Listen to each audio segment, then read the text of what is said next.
มวนหลายงามหลายเมื่อกี้ลืมประกาศชื่อเนาะขอโทษขอแนะนำเพราะว่ากรุ๊ปของเพิ่นนี่ผู้สอนเพิ่นก็ได้แม่นางแพตตี้โคตรเนาะเป็นผู้สอนแล้วก็แดนเซอร์ของเพิ่นหั่นก็มียานางแพตตี้กัมมินิโคตยานางใจศรียวงศ์ยานางแต๋วอินทวงศ์ยานางมณีวันอินทวงศ์และซาเมนต้าแสงบุญเนาะขอเสียงตบมือให้คณะฟ้อนจากสมาคมสตรีลาวแห่งเมืองดัลลัสฟอร์ตเวิร์ธก็ได้ฟ้อนได้งามหลายเครื่องนุ่งก็งามก็เลยต่อไปก็ขอเชิญผู้อุปถัมภ์ได้แก่ยานางอุลมณีบุญมา President of Lao Women Organization of Sakino ขอเชิญ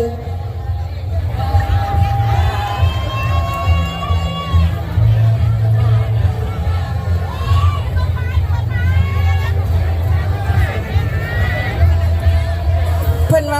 ว่าอันน่ะยังหับทิพย์ก็ได้คือกันรุ่นนี้ก็หับได้คือกันบ่มีแต่รุ่นจิ๋วได้นี่นะรุ่นเด้อนี่ก็ได้คือกันรุ่นเด้อสีนี่เลยนี่ก็บ่มาฟ้อนนำกันเลยเนาะเมื่อกี้อันนี้ก็คือยานางบุญมาเนาะประธานสมาคมสตรีลาวแห่งเมืองสกิโน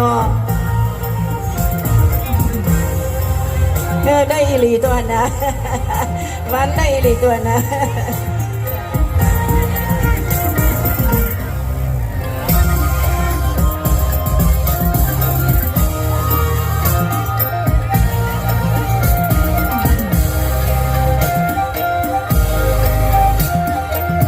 เมื่อเท่านี้บ่เนาะทิพย์กับดอกไม้ทิพย์กับดอกไม้นี่เมื่อเท่านี้บ่ขอไปหลายๆเนาะขอเชิญประจำที่ต่อไปก็จะเป็น last round แล้วเนาะก็สิเป็นรอบสุดท้ายที่ว่าสิได้รับเอาดอกไม้เป็นรอบสุดท้ายแล้วก็สิได้ปิดขายเลยฉะนั้นขอให้ทานจับจองดอกไม้มามอบให้นางสังขารของเขาในรอบที่3ที่ว่าเป็นรอบสุดท้ายแล้วก็จะได้ปิดการขายดอกไม้เพื่อจะได้รวบรวมคะแนนและผลจะออกมาจังใดนั่นก็ขอเชิญติดตามเนาะอยู่นำพวกเขาตลอดไปขอเชิญ please Miss Passion just walk around for the third round so the last round for you to receive the roses okay say pick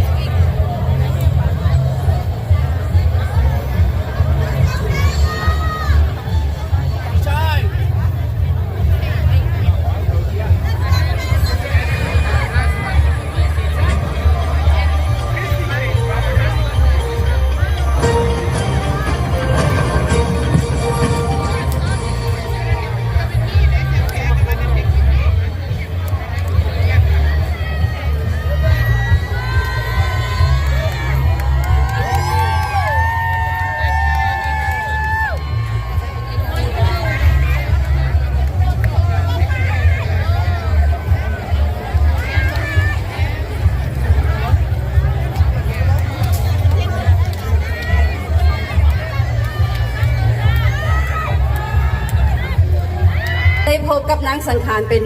รอบ interview question and answer เขาจะได้มาพบรายการฟ้อนของสมาคมสตรีลาวเซกันโนนะคนใดเนาะทางคณะฟ้อนเขาเตรียมพร้อมบ่คณะมาเตรียมพร้อมก็ขอเชิญบรรดาท่านทุกท่านรับชมรายการฟ้อนจากคณะสมาคมสตรีลาวแห่งเมืองเซกันโนนะคนใดเนาะ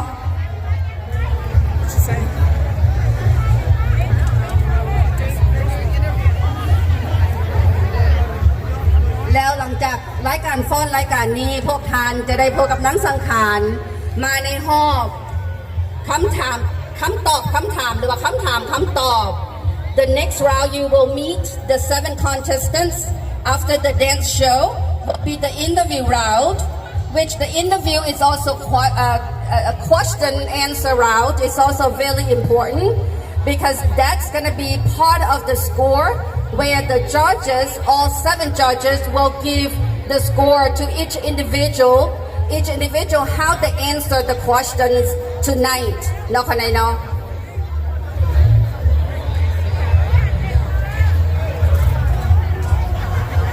รายการคัดย้อนกันหน่อยนึงนะคนใดเนาะฉะนั้นรายการฟ้อนเพิ่นบ่เตรียมพร้อมคนใดขออนุญาตพาทุกๆท่านมาพบกับนางสังขารทั้ง7นางอีกครั้งในรอบ interview round. Let's meet 7 or 7 contestants in the interview round. May I have the microphone? And are the questions ready? Interview round Are the questions ready? ก็รอบสัมภาษณ์กันยังอีกรอบหนึ่งของการมอบดอกไม้นะพี่น้องเนาะ It's an interview round Microphone is ready. Questions is almost ready. How about you guys? Are you guys ready? And ขอถามคณะกรรมการทั้ง10ท่านเตรียมพร้อมที่จะให้คะแนนหรือยังเจ้า So I can see that everyone is ready. So let's get the party started. May I have contestant number 1, Miss Kayla Guyan, sponsored by Numia Per Association. Please draw your question. My question is, if you become a mother one day, what lesson would you like to มัน teach มี your คำถามอ children? ยู่ เจ้าคำถามของน้องขอขอบใจแม่แสงดาราคำถามของน้องมีอยู่ว่าถ้าเจ้ากลายเป็นแม่ในวันหนึ่งบทเรียนของเจ้าจะสอนลูกของเจ้ามีแบบใด มีเล่า When I become a mother, I will teach my kids the importance of kindness and compassion. Teaching my kids to treat others with respect and love no matter the difference or background is very essential so that my children will have good hearts. I want my children to grow up and be kind to everyone, to have a strong connection and make a better life for themselves.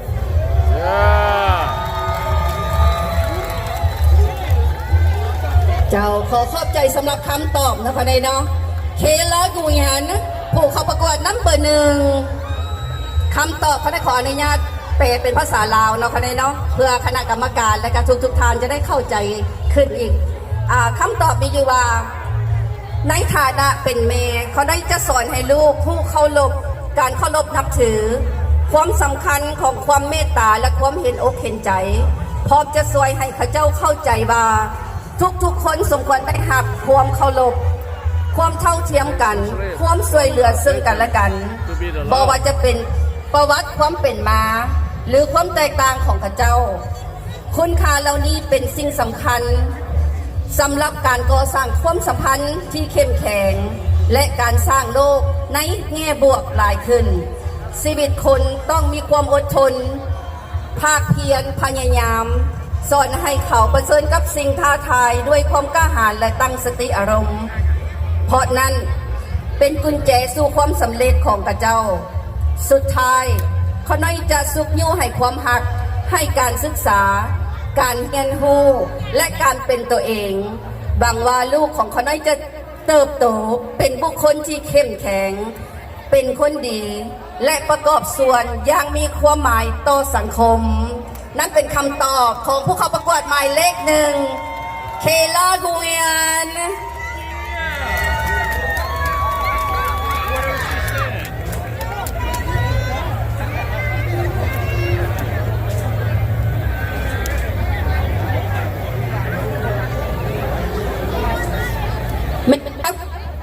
May I have contestant number 2 ผู้เข้าประกวดหมายเลข2เมษาลินทวงศ์ Proudly sponsored by ทานนางแพทย์แก้วมณีโคตร May you draw your question?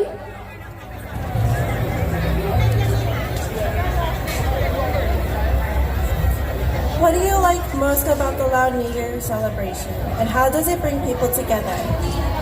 If you don't get to hear her question is, what do you like most about the Lao New Year celebration, and how does it bring people together? ภาษาลาวสิ่งใดที่เจ้าประทับใจ ที่สุดในการเฉลิมฉลองปีใหม่ลาวและอันใดคือความดึงดูดใจให้ทุกๆคนอยากเข้ามาร่วมฉลองร่วมกัน What I most enjoy about the New Year celebration is how our culture is displayed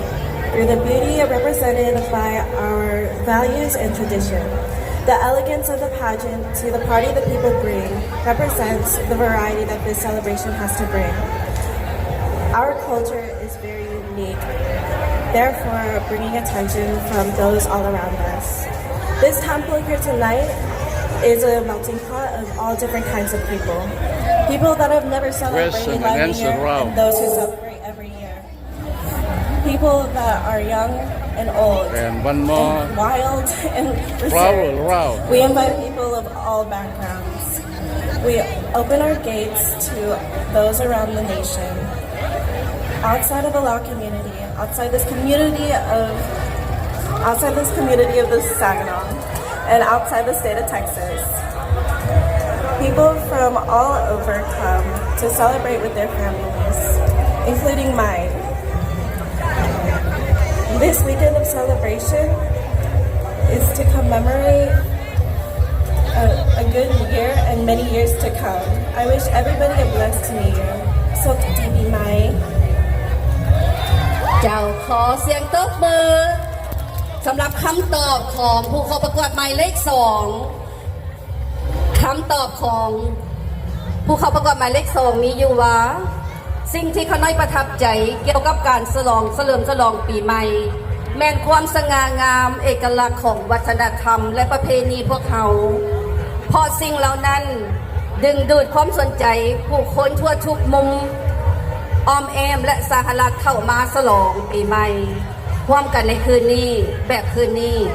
เขาได้ขอส่งข่าวสารไปหาซุ่มชนหลายคนผู้ที่ยังบ่มีโอกาสมาร่วมเฉลิมฉลองกับพวกเขายินดีเปิดประตู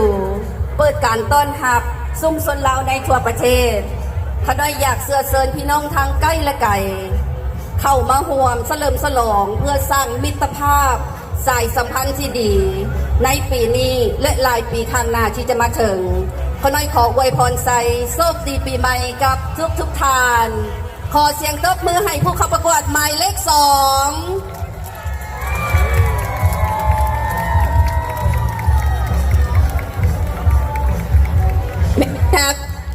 May I have contestant number 3 Sarina Mui Pajan sponsored by iBeauty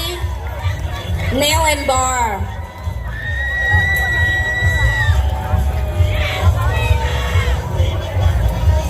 As a young Lao woman, how do you hope to inspire the next generation?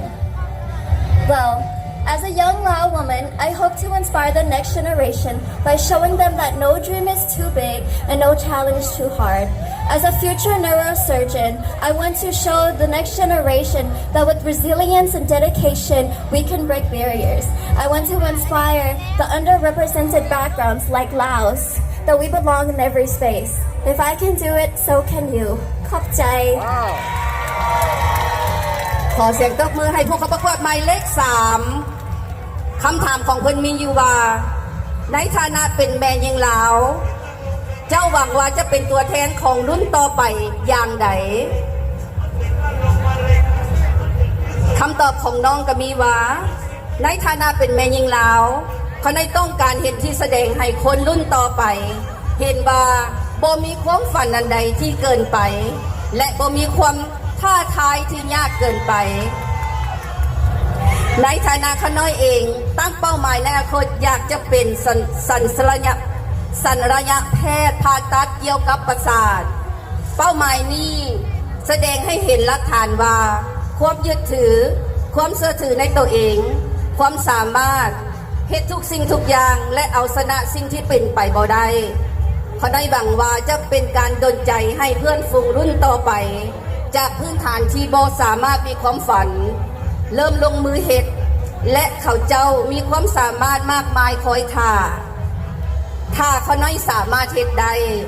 เจ้าก็สามารถเฮ็ดได้เส้นเดียวกัน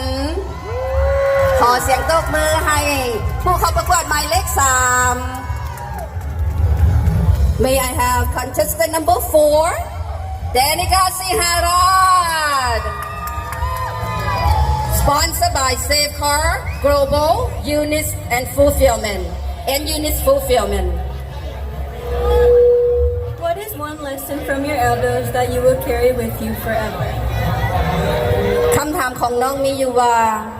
บทเรียนอันใดที่เจ้าได้เรียนรู้จากพ่อเฒ่าแม่เฒ่าอยู่ในครอบครัวที่เจ้าจะจื้อจำเป็นบทเรียนเอาไปนำใช้ในชีวิตประจำวันของเจ้าตลอดไป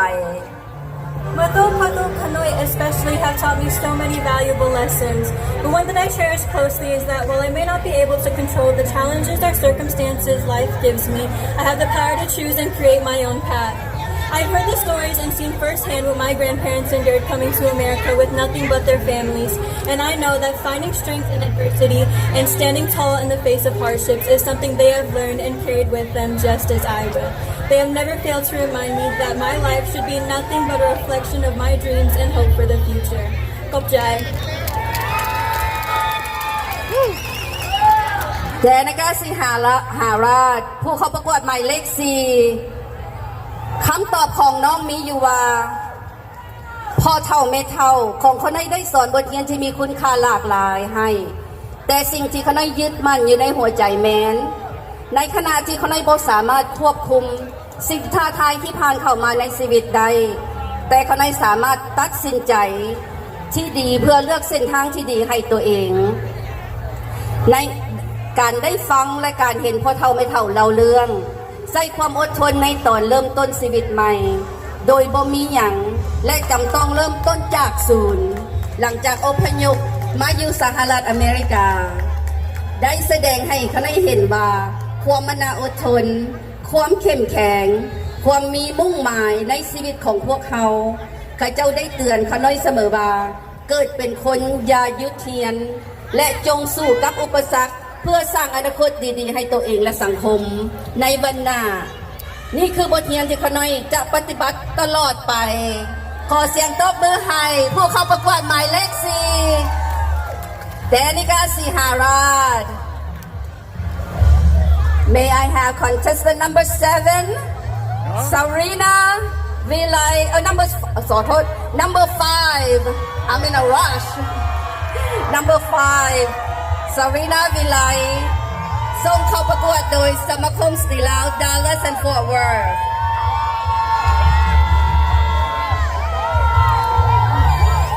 What does being Lao mean to you, and how do you express it in your cultural identity in everyday life? คำถามของน้องมีอยู่ว่าการเป็นคนลาวผู้หญิงลาวมีความหมายแนวใดกับเจ้าแล้วเจ้าแสดงเอกลักษณ์ทางวัฒนธรรมของเจ้าแนวใดในชีวิตประจำวัน Being Lao means to me to embrace your rich heritage. Being Lao does not just mean being Lao in the blood. It is the way you express yourself, even if it is with a simple note or the way you respect elders. That is you showing that you are being Lao. I express it in everyday identity life, whether it is social media or with my family, or when I am speaking Lao or cooking tamakum with my mom at home. Being Lao means to me more than anything in the world, because when you embrace yourself, it empowers others to do the same. I am so proud to be Lao! Thank you everybody! ขอบใจหลายๆ ขอเสียงตบมือสำหรับคำตอบผู้เข้าประกวดหมายเลข 5 Sarina Vilay ขออนุญาตแปลเป็นภาษาลาวสำหรับคณะการเป็นคนลาวผู้หญิงลาวเป็นความภาคภูมิใจหลายที่สุดพวกเขาคนลาวมีฮีตคองวัฒนธรรมประเพณีอันสง่างามมีความกตัญญูมีความผูกพันสามัคคีเข้มแข็งภายในชุมชนและมารยาทอันอ่อนโยนเช่นว่าการทักทายด้วยการนบแสดงถึงความเคารพนับถือต่อกันและกันและต่อคนอื่นๆอีกความภาคภูมิใจที่เวลาเขาได้เข้าเงินครัวแต่งอาหารกับแม่โดยเฉพาะตำบักหุ่งหรือเรียนการสื่อสารเป็นภาษาลาวกับครอบครัวถ้านักเป็นสาวลาวคนหนึ่งเป็นตัวแทนของครอบครัวของชุมชนและวัฒนธรรมลาวเขาได้ภูมิใจแสดงการเป็น เป็นคนลาวพูดยิงลาวออกผ่านสื่อสังคมกับหมู่เพื่อนและทั่วทุกแห่งค่ำคืนนี้เขาได้ภูมิใจที่ได้มีโอกาสยืนอยู่เวทีประกวดนางสังขารเวทีอันที่สง่างามเคียงข้างสาวลาว6นางขอให้พื้นที่นี้เป็นแรงบันดาลใจให้ทุกคนมีความภาคภูมิใจทนุถนอมวัฒนธรรมของลาวเฮาเช่นเดียวกันเขาได้ภูมิใจที่ได้เกิดเป็นคนลาวคำตอบเป็นจังใดคณะกรรมการให้คะแนนเฮาคำตอบนี้อยู่ในใจเนาะ Yes I love her answer May I have contestant number 6 Alice Maniwong ส่งเข้าประกวดโดยห้านอาหารไทยบ้านและสมาคมศิลปินลาวแห่งเมืองเท็กซัส Tell us something you have done for your parents that made you proud of yourself. คำตอบต้องมีอยู่ว่ามีสิ่งใดบ่ที่เจ้าเฮ็ดสมนาคุณให้กับพ่อแม่ของเจ้าที่เฮ็ดให้เจ้าภาคภูมิใจในตัวเอง เขาอยากขอเข้าใจสลัดคำถามเขาตอนเขาไปทุ่งเทียนอ่ะเขาเลิกทุ่งเทียนแล้วเขาไปเมียนเฮือนให้แม่เขากับพ่อเขาพาเขาหัวแล้วมาแม่กับพ่อเฮ็ดเวียกหลายโซตอนมาเฮือนไปเวียกเขามันนอนได้มาเพราะเห็นหยังหลายใช่มันสลัดเข้าใจได้หลาย น้องกนาฮักดีเนาะคนใดน้องตอบอยู่ในเป็นภาษาลาวเองโดยน้องตอบว่า One thing I have done that makes me proud is helping my parents after a long day after work I tidy up so they can relax when they come home it feels good to give back and make things a little easier for them even in a small ways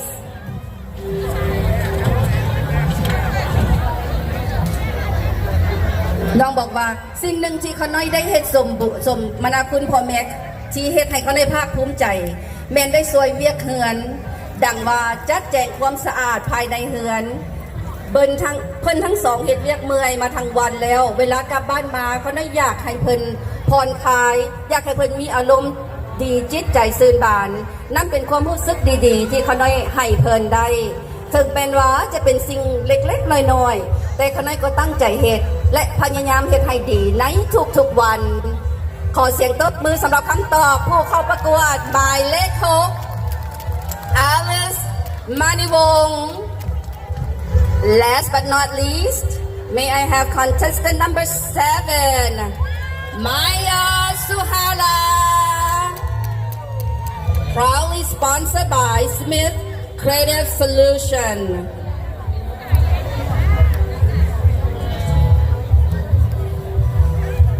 Okay, my question is, if you could change one thing in the world for the better, what would it be and why? ขออนุญาตแปลเป็นภาษาลาวเนาะคะแนนเนาะคำถามของน้องมีอยู่ว่าถ้าเจ้าสามารถเปลี่ยนแปลงสิ่งใดสิ่งหนึ่งในโลกให้ดีขึ้นได้เจ้าจะเปลี่ยนหยังและด้วยเหตุผลอันใด If I can change one thing in the world for the better, I would ensure that every child, especially those that come from immigrant families, have access to a quality education. As a woman that comes from Lao background and a college student, I truly understand the value of education in our changing lives. กับใจหลายๆ ขอเสียงตบมืออีกครั้งสำหรับคำตอบของน้องผู้เข้าประกวดหมายเลข7คำตอบของน้องมีอยู่ว่าถ้าเขาได้สามารถเปลี่ยนแปลงสิ่งใดสิ่งหนึ่งในโลกได้เขาได้ต้องการความสุขอยู่สนับสนุนให้โอกาสเด็กน้อยทุกคนโดยเฉพาะคนเหล่านั้นมาจากครอบครัวอพยพได้รับการศึกษาที่ดีมาจากความเป็นเชื้อชาติลาวและเป็นนักศึกษามหาวิทยาลัยคนหนึ่งเขาได้รู้ว่าการศึกษามีพลังความสำคัญในการประกอบชีวิตและพัฒนาอนาคตให้ดีขึ้นพ่อแม่ของเขาได้เฮ็ดเวียกหนัก และยอมเสียสละเพื่อให้เขาได้มีชีวิตที่ดีพวกเขาเจ้าพร้อมที่จะสนับสนุนสุขอยู่ประคองเป็นแห่งบันดาลใจให้เสมอเมื่อพวกเขาซักจูงให้โอกาสแก่เด็กน้อยทุกคนในการทำเรียนในการศึกษาพวกเขาจะเห็นเขาเจ้าเติบโตในใหญ่ในชุมชนที่เข้มแข็งพร้อมชีวิตมั่นคงขึ้น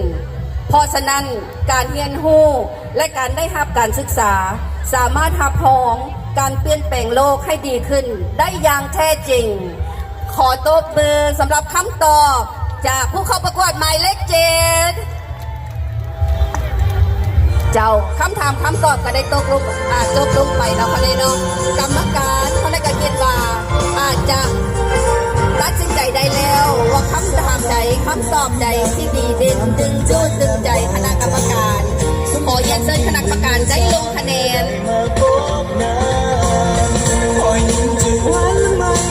น้ำใจใสสะอาดแสนงามมาละยาจะอ่อนน้อมถ่อมตนน้องเธอยังคงไว้ใส่ใจวัฒนธรรมอ่อนหวานยามจะวางคำหากให้ใจละเมอไปอย่างที่ก็งา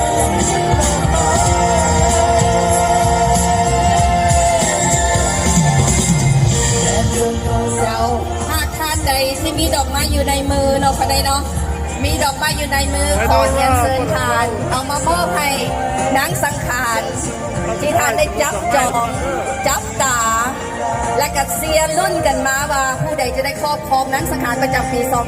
2025ประจำวัดลาวเทพนิมิตในค่ำคืนนี้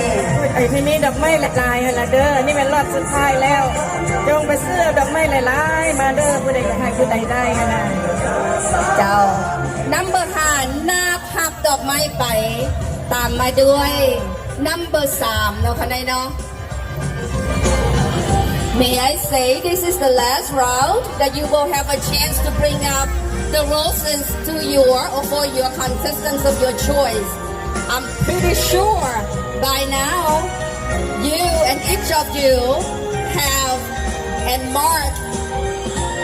with the contestant or each contestant who will crown Miss Songkran 2025 tonight. ให้ใจละเมอNumber 7หับดอกไม้ไปเนาะค่ะน้อยจากกลุ่มหมู่เพิ่นนั่นเองเนาะค่ะน้อยเนาะขอขอบใจ Thank you so much for your support and cheering on Miss Contestant number 7 เจ้าตามมาด้วย number 5โอ้ number 5จะได้เก็บไปนับเนาะค่ะน้อยเนาะขอขอบใจเจ้าขอขอบใจ number 5หับดอกไม้ไปตามมาด้วย number 6number 6กันหับไปเนาะค่ะเนาะดอกไม้ number 6นะหับไปอีกต่อด้วย number 5และก็ number 3ดอกไม้เฮาก็มาเรื่อยๆเรื่อยๆเพราะนี่คือเป็นรอบสุดท้ายหรือว่าท้ายสุดที่ทางจะสามารถหรือว่ามีโอกาสเอาดอกไม้มามอบเนาะค่ะเนาะnumber 5นับไปเนาะค่ะเนาะไปอีก5ดอกหรือว่า5ดอกตามมาด้วย number 1กับ number 3เจ้า if you have roses in your hands please make sure to bring them up and or to give to your contestants because this is going to be the last round that you will have a chance to bring up the roses and then short after we will find out and cheer on who will be crowning Miss Songkran 2025 at Wat Lao Thep Nimit tonight. So don't leave me yet, okay? Stay with me until the end, through the end of the program, please.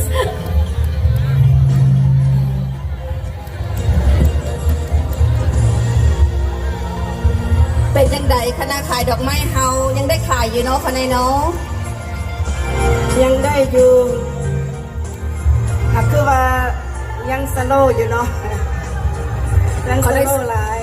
เขาได้เสื้อแล้วว่าคณะขายดอกไม้เพิ่นก็เจ็บหัวเต็มทีเพราะว่าการขายการจับจองดอกไม้เพิ่นก็มาเรื่อยๆแล้วก็มาหลายอีหลีเขาได้ก็ขอมุกขอบใจ ต่างหน้าประธานจัดงานและกระต่างหน้าสมาคมสื่อลาวดัลลัสฟอร์ตเวิร์ธเพราะนั้นขอขอบใจนำคณะกรรมการคณะอุปถัมภ์ทุกดวงใจและว่าทุกรางวัลทุกดอนทุกดาราที่ท่านได้อุปถัมภ์ในงานค่ำคืนวันนี้เนาะค่ะเนาะขอขอบใจนำแม่ค้าสาวขายเดินทางมาเตต่างรัฐต่างแขวงเนาะค่ะเนาะขอขอบใจหมู่เพื่อนทุกท่านที่เดินทางมาร่วมงานลาวปีใหม่ลาวปีนี้เจ้าดอกไม้เขาเป็นจังใดเนี่ยแม่แสงดาราขอเชิญเด้อจับจองดอกไม้ผู้ใดที่มีดอกไม้อยู่ในมือแล้วก็ให้เป้ามามอบในนางสังขารเนาะเดี๋ยวหน่อยเพิ่นสิปิดไปอีกเลยรอบที่3แบบว่าปักสิทธิ์เลยได้หั่น เจ้าอย่าเลยบอกกันมาฮับเอานำจากผู้เข้าประกวดหมายเลข4เนาะคะแนนเนาะมาฮับเอาดอกไม้ไปรวมคะแนนนั่งเองคะแนนเจ้าขอขอบใจน้ำคณะกรรมการทั้ง10ท่านเนาะคะแนนเนาะที่เพิ่นได้เสียสละเวลามาร่วมงานในค่ำคืนวันนี้เจ้าดอกไม้เขาก็มาเรื่อยๆมาอีก2 4 6ดอกตกเป็นของอเล็กซ์มานิวงศ์ผู้เข้าประกวดหมายเลข6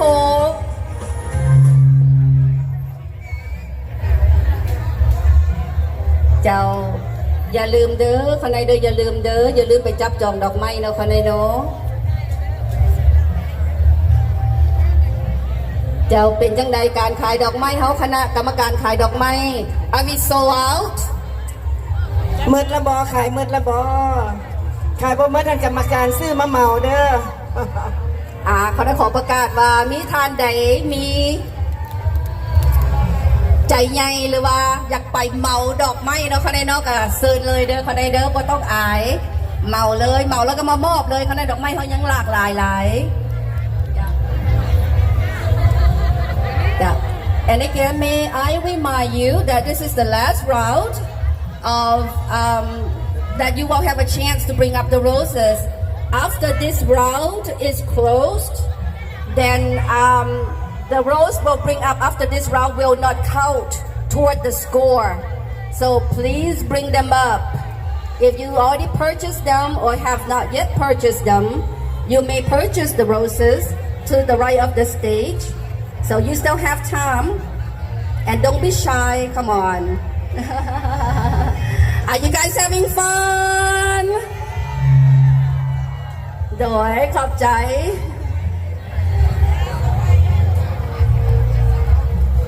เป็นจังไดคณะกรรมการเฮาคิวยุ่ง คณะกรรมการทั้ง10ท่านคิวยุ่งบ่เนาะเฮ็ดเวียกหนักเนาะคนใดเนาะว่าจังได๋ยังแม่แสงดาราดอกไม้เฮาประกาศหาสาวหนุ่ม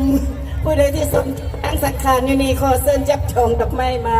ให้กำลังใจเด้อมีผู้บ่าวน้อยบ่น้ออยู่แถวนี้นะ มีแต่ผู้บ่าวเฒ่า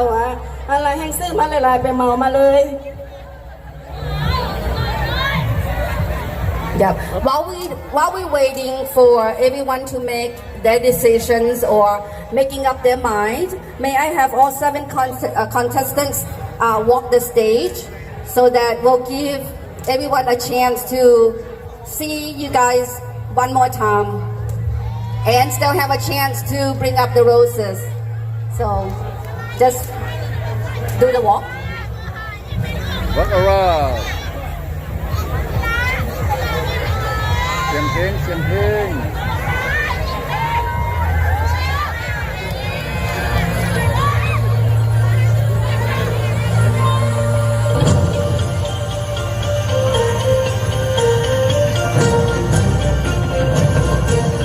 เจ้าแม่แล้วนี่คือสมนาผู้เข้าประกวดทั้ง7นางเนาะคนใดเนาะใครดีจะได้ครอบครองนางสังขารประจำปี2025ในค่ำคืนนี้ผู้ใดเนาะจะเป็นนัมเบอร์1หรือว่านัมเบอร์2หรือว่านัมเบอร์3 or number 4หรือจะเป็นนัมเบอร์5 ฉันเป็นคนที่ลืม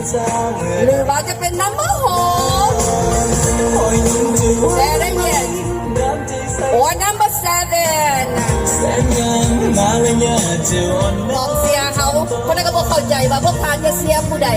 เพราะว่าเป็น1 ถึง 7เสียงพวกพานทอกันเบิด เจ้าดอกไม้เข้ากันมาเรื่อยๆเนาะค่ะนายเนาะจากผู้ใหญ่ใจดี ซึ่งคนได้ซื้อดอกไม้มามอบให้ทั้ง7 นางเนาะค่ะนายเนาะ And again, this is the last chance. May I remind you one more time, this is the last chance that you will have a chance to bring up the flowers. So, make up your mind, I'm telling you, make up your mind.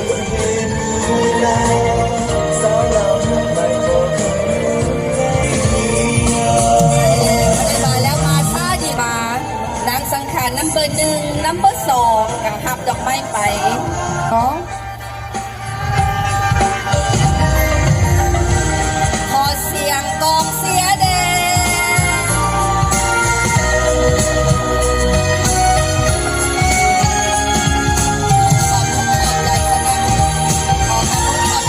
เสียงตบมือขอขอบคุณขอบใจสำหรับกำลังใจ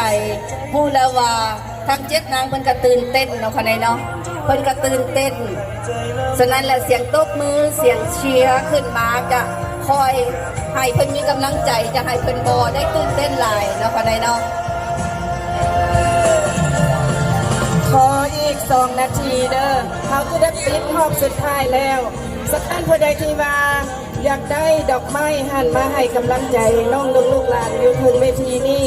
ขอให้จับจองมา This is gonna be the last round the third round and we're gonna be closed in 2 minutes please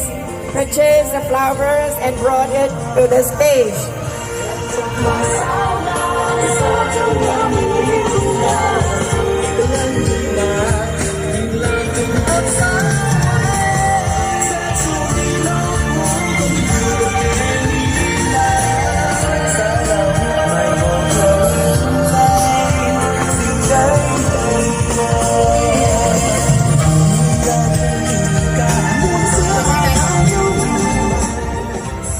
คณะกรรมการขายดอกไม้ฮาวาเป็นยังไงเนาะยังได้ขายอยู่บ่คะได้ดอกไม้ยังได้ขายอยู่บ่เจ้า ยังได้ขายเนาะโอเคถ้าว่าได้ขายคนใดจะให้อีก1 นาทีเนาะคะได้เนาะ one more minute before we close the box and close out the roses sale and the ticket sale so มีผู้ประทำใจดีผู้ใดเนาะอยากไปเหมาดอกไม้เนาะเขาได้เนาะดอกไม้อยู่ประมาณ 1,000 ดอก 1,000 ดอกก็เป็นเงินหลายปันใดดอกตกไปอยู่ประมาณ 5,000 ดอล มาให้โคโซกคุณละ2,500 ถ้าถามไปโคศกได้โคศกกสิขอโมทนาเข้าวัดลาวเทพนิมิตเราเขาได้เนาะมีบ่เนาะมีผู้ใดใจดีใจบุญบ่เนาะ เพราะว่าบ่มีเพื่อให้นางสังขารเลยมาให้โคโซกตัวนั้นละเนาะ เจ้าแม่นแล้วแม่นแล้ว Any more roses I'm gonna count from 10นะno เขายังได้ขายอยู่ดอกไม้เขายังได้ขายอยู่เจ้าเอาใจโอกาสอีกนิดสนึงเนาะคะแนนอีกนิดสนึงแล้วเขาก็จะได้ปิดเพื่อเขาจะได้ให้เวลาคณะกรรมการไปรวบรวมคะแนนแล้วคะแนนเนาะแล้วเขาก็จะได้มา อาจจะมีรายการแสดงต่อไปอีกรายการหนึ่ง เดี๋ยวยังมีรายการฟ้อนอีกรายการหนึ่งเนาะคะแนนเนาะนั่นเดดอกไม้เฮาเซิร์เลยเซิร์เลย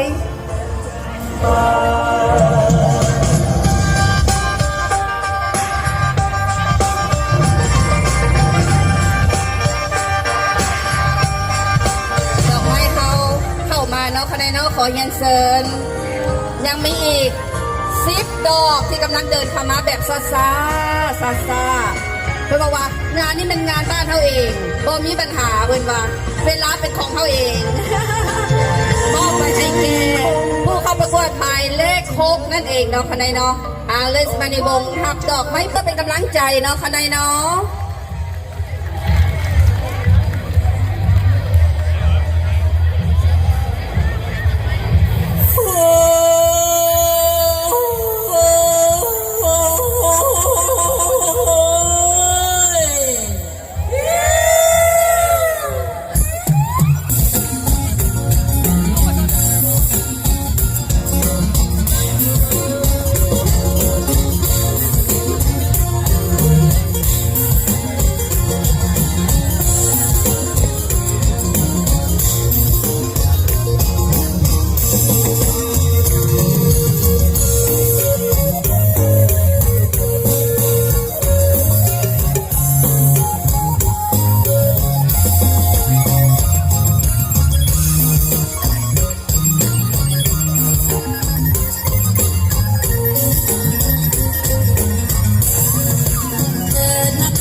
เหนียวเสียงเพลงธรรมชาติสวยงามเองอานังใสใส่ลมพัดแจ่มไปมาแล้วก็อยากจากตกหลุมหาเมื่อได้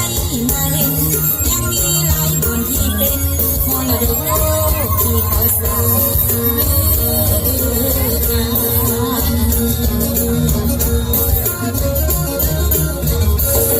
คนลาวฮักหอป้องน้อง22มีคง14มีบุญประเพณีหลายร้อยปีที่สืบสานส่งเมื่อบุญดอกพรรษาถึงเดือน5ปีใหม่สงกรานต์เดือน6ที่เขาผ่านเข้าพากันเลยมาสืบบังไฟ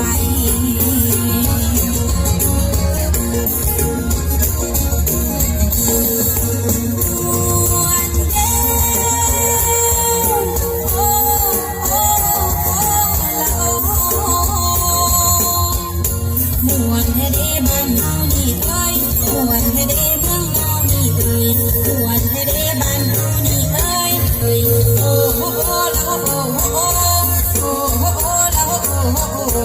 โอ้ละเด็ดละน้ำเจ้าจักโอ้โอ้ละโตละน้ำเจ้าจักแก้วโอ้โหละโอ้โหโอ้โหโอ้โหละโอ้โหโอ้โหมวนเฮเดบ้านเฮานี่เอ้ยมวนเฮเดเมืองลาวนี่เอ้ยมวนเฮเดบ้านเฮานี่เอ้ยมวนเฮเดเมืองลาวนี่เอ้ย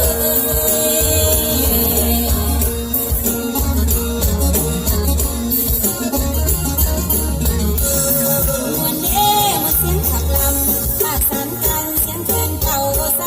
เมื่อเสียงเซิงบุญบังไฟอยู่แดนใดจะเหมือนเมืองลาวแม่น้ำที่มีหลายสายเหมือนดังเรามีหลายสันเขาแล้วไหลเต้าหงกันเขาเป็นแม่น้ำของสายเดียวคนลาวจะอยู่แห่งใดทักแทงกันไว้ให้เหมือนลูกแม่เดียวอย่าลืมเด้อเสียงแคนแดงข้าวเหนียวทักกันคงเกี่ยวเด้อพี่น้องคนลาว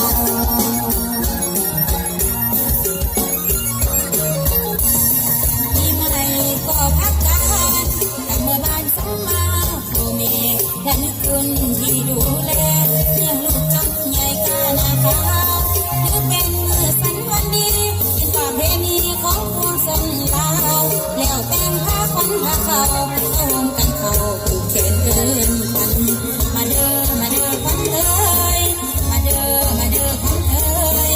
มาเด้อมาเด้อขวัญเอ้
ทำลำให้หอบหนึ่งแถมลำวงให้หอบหนึ่งเราจะเฝ้าลงเด้อยืนมีทางครับรางวัลเอาขอเพลงลำวงให้นัตศิลป์เขาแด่ลำวงลำวง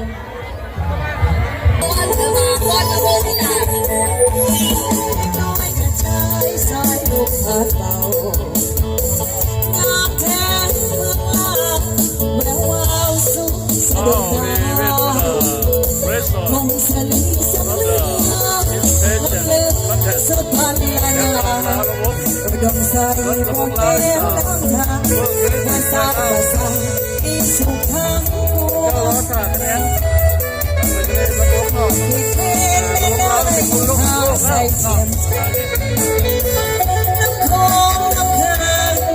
ลาโลมันเป็นมรดกของโลกนะครับ สยามบุรีที่นี้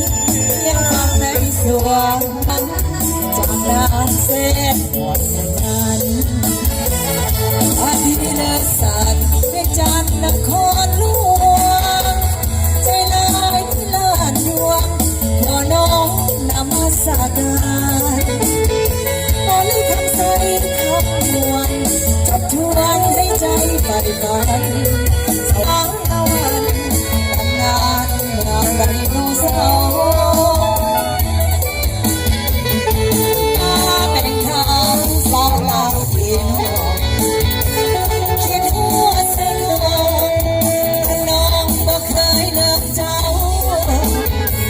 อัดแบบมือยันเห็นแล้วใจหายโศกเศร้าก่อนพระองค์เสด็จมากันให้คู่คนเราทั่วกาล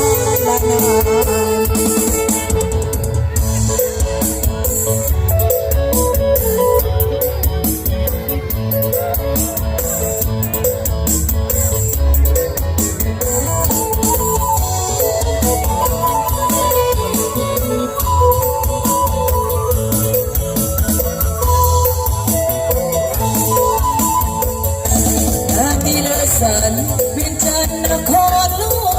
งใจลายเลื่อนดวงขอน้อมนมัสการบริคำใส่คำนวลทบทวนให้ใจใฝ่ฝันสวรรค์ในเกศ รายการฟ้อนของนางสังขารทั้ง7นางอีกครั้งเราคนไหนเนาะนี่จะเป็นการโชว์ฟ้อนหรือว่าการลำฟ้อนของทั้ง7นางรายการสุดท้ายนั่นเองเราคนไหนเนาะ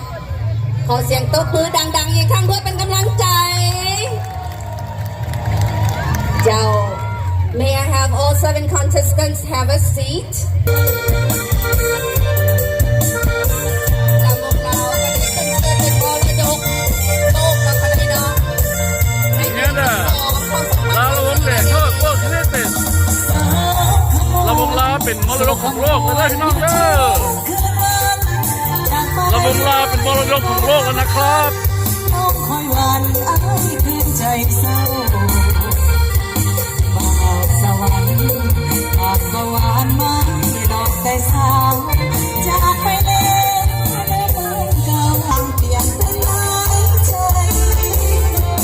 สาวขมวนบ่อยากควรต่อสัญญาพยายามที่ให้มาโอ้อย่ามาสักคนใหม่ถ้าจะลวงโอ้อย่าลวงน้องเลยยอดสายสมควรแล้วที่ไหน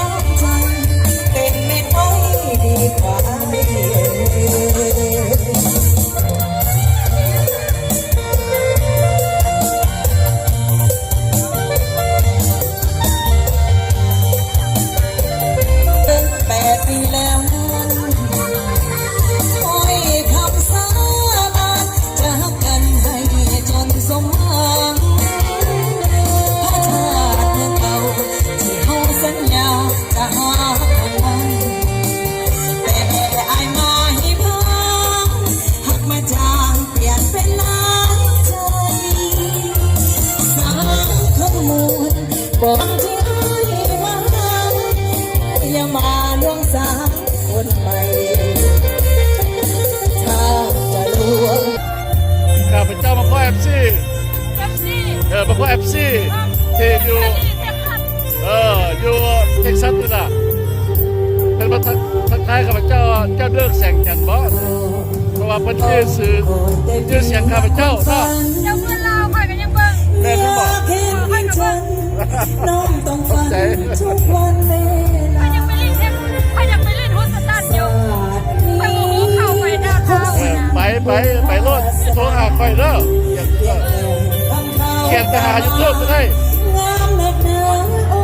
คอมเมนต์ใน YouTube ก็ได้คอมเมนต์แล้วก็สิบอกเด้ออันนี้พ่อ FC จะว่า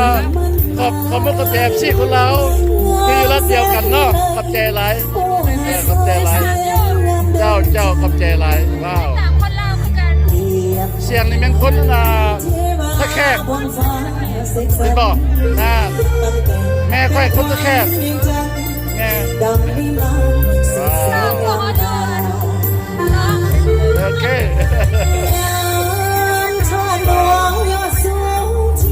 ข้าพเจ้าภูมิใจที่ว่า PFC คุณลามาทักทายว่าเลิกซ่อนเลิกแสงจันทร์บ่ว้าวขอบคุณใจหลายเด้อขอบคุณใจหลายน้ำตาครับเจ้ายิ้มแล้ว PFC มาทักทายข้างนิดเนาะ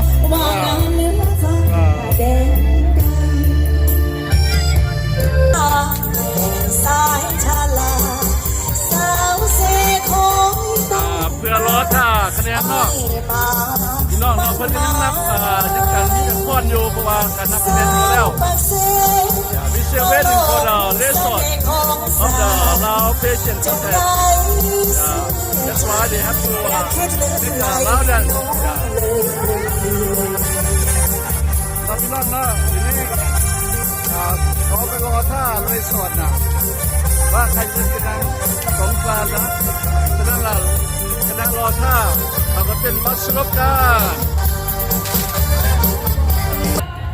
2 วันใจ เม กรรมการ ษา contestant number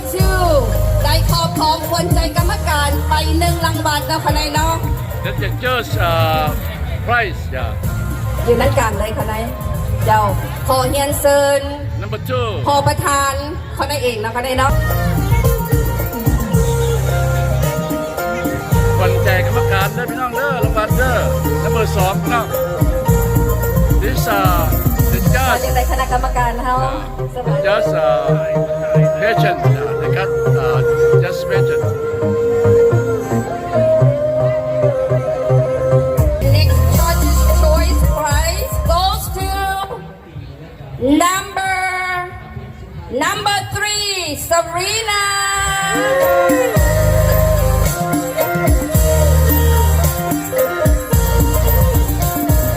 you hear that right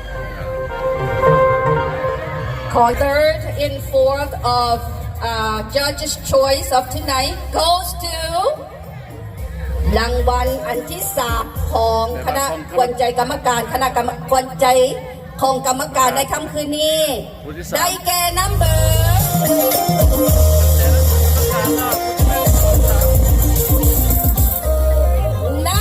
1 เคลา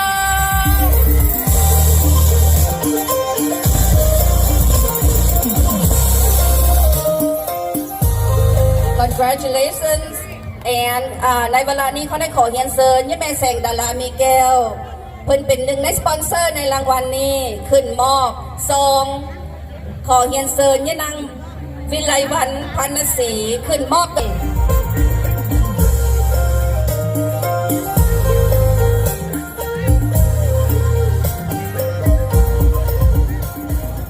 เจ้าเคล่าก็ได้ครอบครองควรใจกรรมการเนาะค่ะเนาะ1ในควรใจกรรมการ1รางวัลในควรใจกรรมการนั่นเอง ที่3เนาะ Thank you Miss Kayla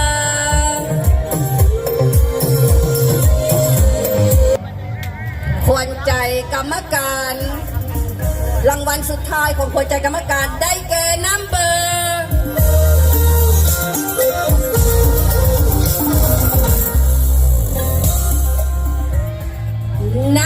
6 number 6 Alice Manivong เฮียนเซินท่านบุญยะพอบุญอยู่ในท้องขึ้นมอบซองรางวัลพร้อมด้วยขอบเฮียนเซินยะเอ้ยสำลานขึ้นมอบดอกไม้ The winner of Miss Popularity tonight is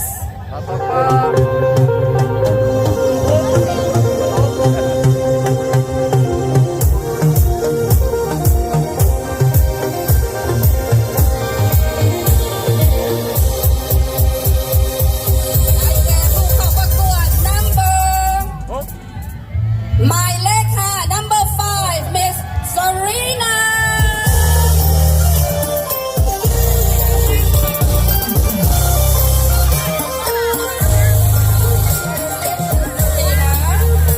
ขอเฮียนเซินยะแม่เมจีกิตติราขึ้นมอบสายสะพาย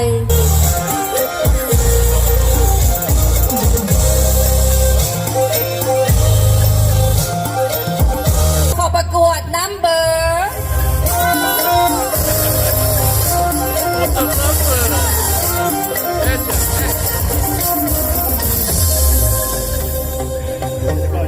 นี่มีการซื้ออยู่แล้ว เจ้าตกเป็นของผู้เข้าประกวด number 1 Miss Kayla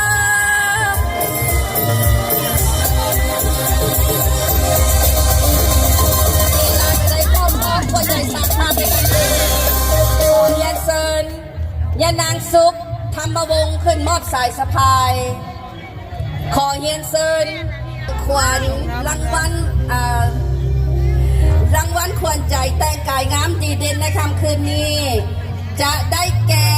ผู้เข้าประกวดนัมเบอร์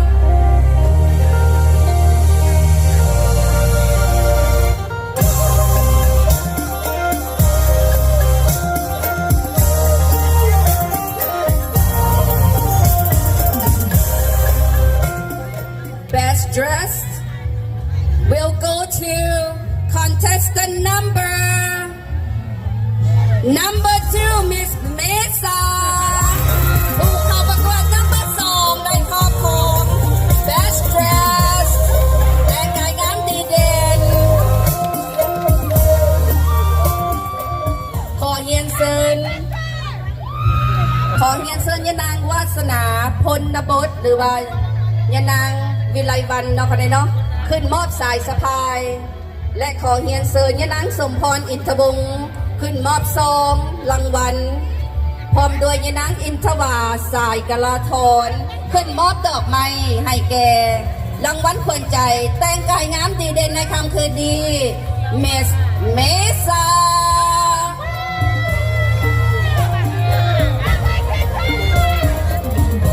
17 hours? Yeah, no, only 17 hours, Yes. right? You're right, Exaggerating. you're right. 2 hours max, I think. Yeah. All right. May I have all 7 contestants You're right, baby. step on the stage, line up in one line for me. Good enough, look good enough. Don't go up too far. Yeah, that's perfect. May I get you to step 2 steps backwards? 1 and 2. And they know how to count. Okay. Wow. Definitely. All right, the next prize I'm gonna call is gonna be second number 5. runner-up.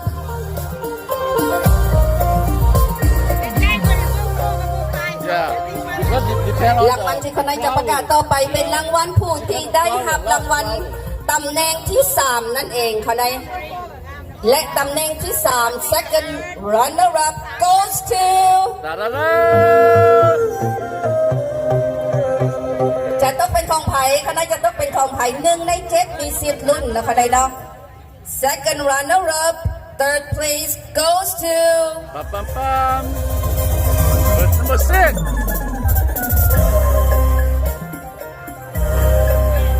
Number รางวัล 6. ที่3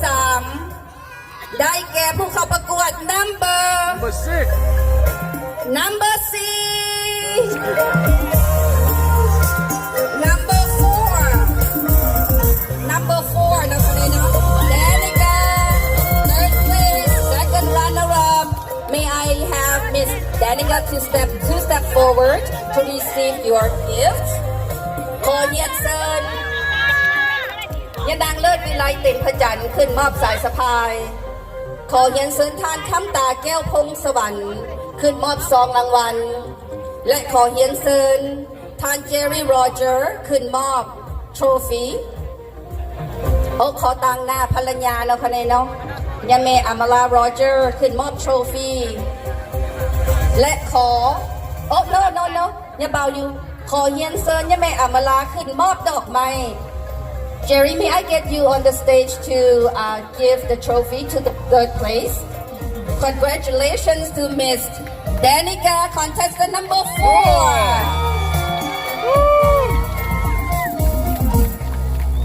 มอบสายสะพายขอเรียนเชิญท่านคำตาแก้วพงสวรรค์มอบซอง Mr. Jerry offer the trophy and ยะแม่อมาลาโรเจอร์ประมาณ5สมุดอ่านไปแล้วคะแนนเนาะ เขาจะมาลุ้นน้ำกันแล้วคะแนนเนาะ May I have contestant number 2 and number 7 take 2 steps forward please alright ฮู้เลยเนาะคะแนนเนาะฮู้เลยเนาะคะแนนเนาะ alright 1 ใน 2 นางนี้จะได้ครอบครองนางสาวสงกรานต์ Miss Songkran 2025 One of these two will crown Miss Songkran 2025 tonight เนาะคะแนนเนาะ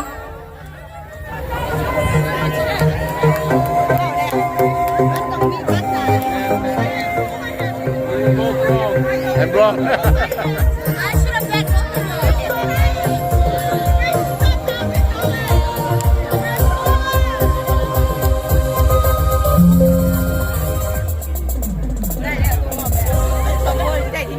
Man.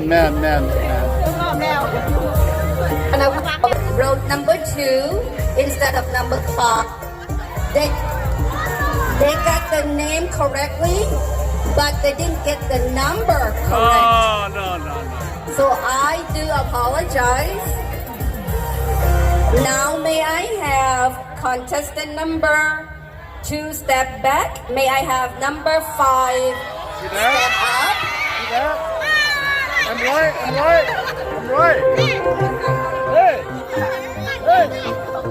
เดี๋ยวขอประทานอภัยอีกครั้งนะคะนายเนาะพิธีกรทั้งสองจะขออนุญาตห้องผู้ที่ได้รับรางวัลคือ first runner up which is second place and the second place first runner up goes to contestant number รุ่นไปน้ำกันก็ในรุ่นไปน้ำกันจะเป็นnumberใด number 5 หรือ number 7ก็ได้ and the name that I'm not gonna be calling which name that will not be called will be crowned Miss Songkran 2025 allow me to call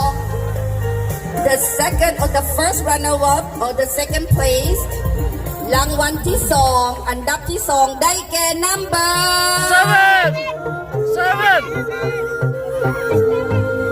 What's up? ได้แก่ผู้เข้าประกวด number 7 5 number 5 Miss Serena Congratulations to Miss Serena contestant เข้าประกวด number 5และขอเรียนเชิญสปอนเซอร์ Global Property Solutions LLC สปอนเซอร์โดยนะคะเลยนะขอเรียนเชิญยะนางพิพวนพรหมไลขึ้นมอบสายสะพายขอแสงดาราขึ้นมอบดอกไม้ Congratulations to Serena ได้ครอบครองอันดับ2ในค่ำคืนนี้เนาะคะเลยเนาะขอเรียนเชิญยะนางพิพวนพรหมไลขึ้นมอบสายสะพายยะนางเกตมณีศรีหาราชขึ้นมอบซองเนาะคะเลยเนาะเจ้าขอขอบใจน้ำสปอนเซอร์ Global Property Solution LLC ขอเรียนเชิญยะแม่บุญมาประวิไสมอบโทรฟียะแม่บุญมามอบโทรฟียิ่งเล่นแสงดารามอบดอกไม้เนาะคะเลยเนาะเจ้าเนาะคะเลยเนาะ เจ้าขออย่างวิไลแสงดารามอบโซ่ดอกไม้เลย So as you know, number 7 here. นี่คือสมนาผู้ได้อันดับลำดับนะคะในน้องผู้ที่ส่งนั่นเอง รู้นะมัน ผู้เข้าประกวดนัมเบอร์5 Serena number 7 นะ Alright let's help me welcoming ขอขอบใจนำอย่างวิไลแสงขอขอบใจนำอย่างเด้อสุดยังงามมาในสุดสีฟ้าเจ้า Let's help me welcoming Miss Songkran 2025 ผู้ได้ผู้ชนะเลิศในค่ำคืนวันนี้ และได้ครอบครองมงกุฎปี 2025 ได้แก่ number 7 no brainer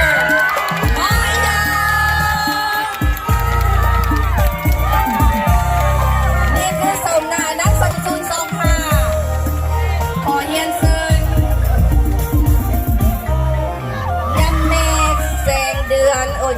ยันนั้นแสง Okay, เดือน good รอ night สว่าง everybody. มอบสายส You บา know, ย right? ขอบคุณครับมาชม ขอ นะ เฮียนเซิน พบกันคลิปห อ น้า ดีต พบกันคลิปหน้าพี่น้องเด้อบ๊ายบาย 2024